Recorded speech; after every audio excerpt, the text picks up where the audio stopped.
Tim with Online Big Blue, bringing you the best in New York Giants sports talk and entertainment. Well, hopefully we are going to have an NFL season this year, and it looks like we may have one. It just may be a little bit different than we are used to as fans, and I was just kind of perusing the Giants roster and just kind of getting a feel of what we might have going into training camp and position battles, and I rolled across our old buddy Saquon Barkley.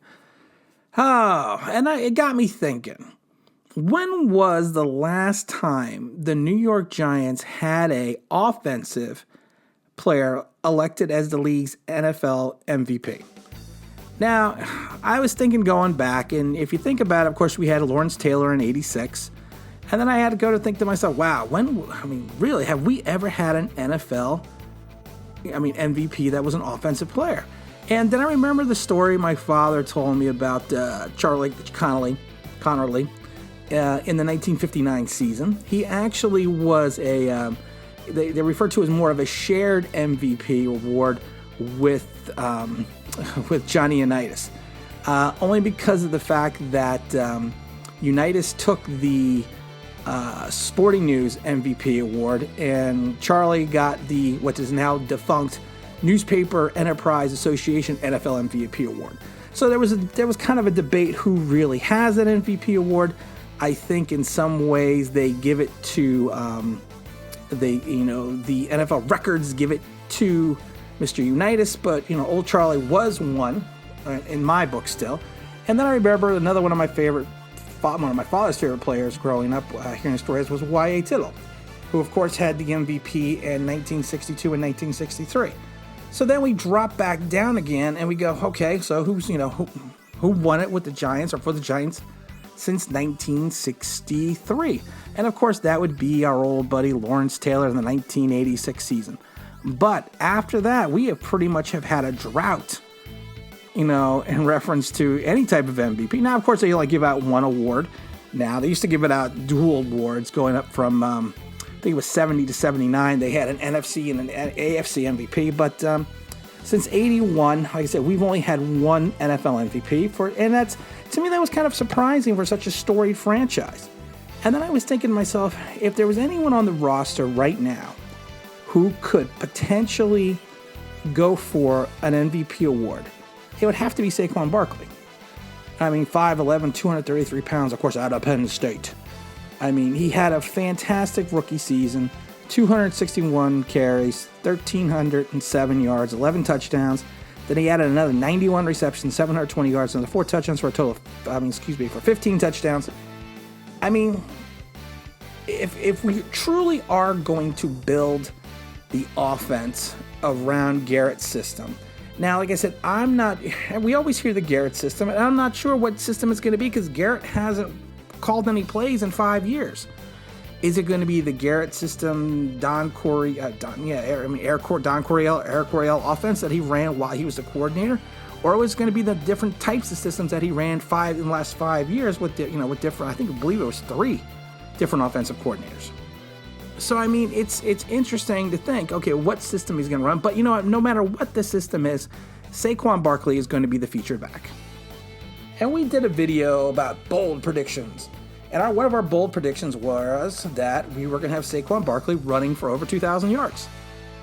And when the schedule came out, I was kind of looking at it again. I'm like, you know what?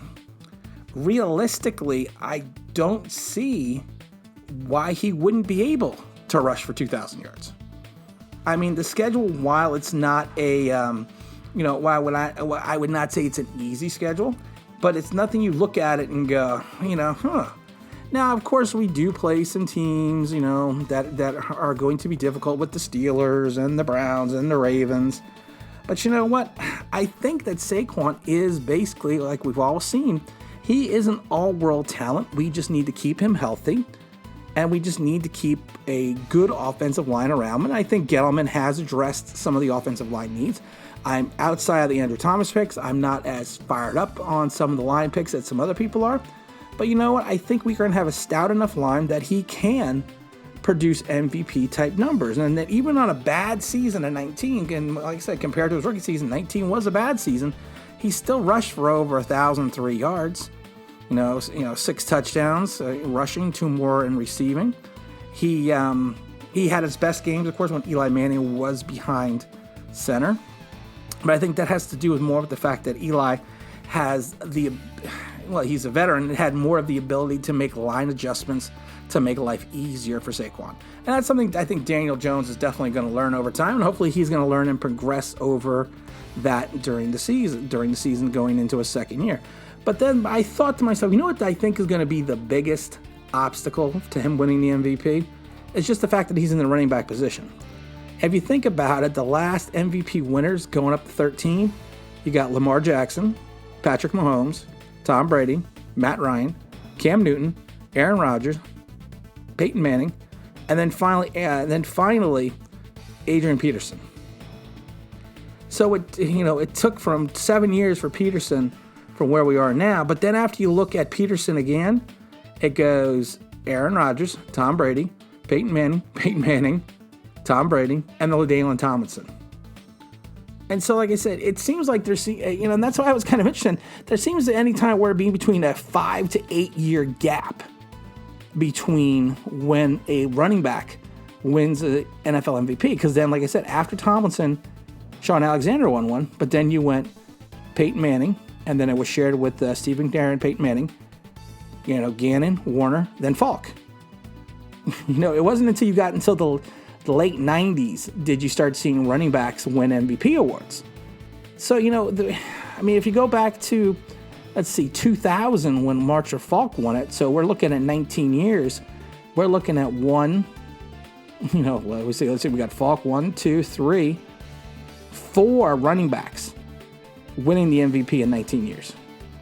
So, in some weird way, it might be due for a running back to come in and capture the MVP award.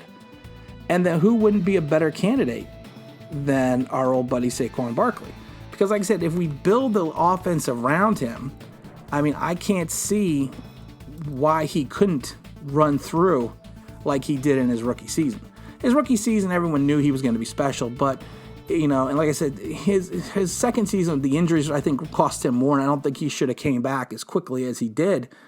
Only because of the fact I think that turned out to be more of a hindrance than anything else. But if you think about it, he doesn't have an easy game against the Steelers, on the opening night. But that's a game he can rush for the yards. He should be able to do something against the Bears.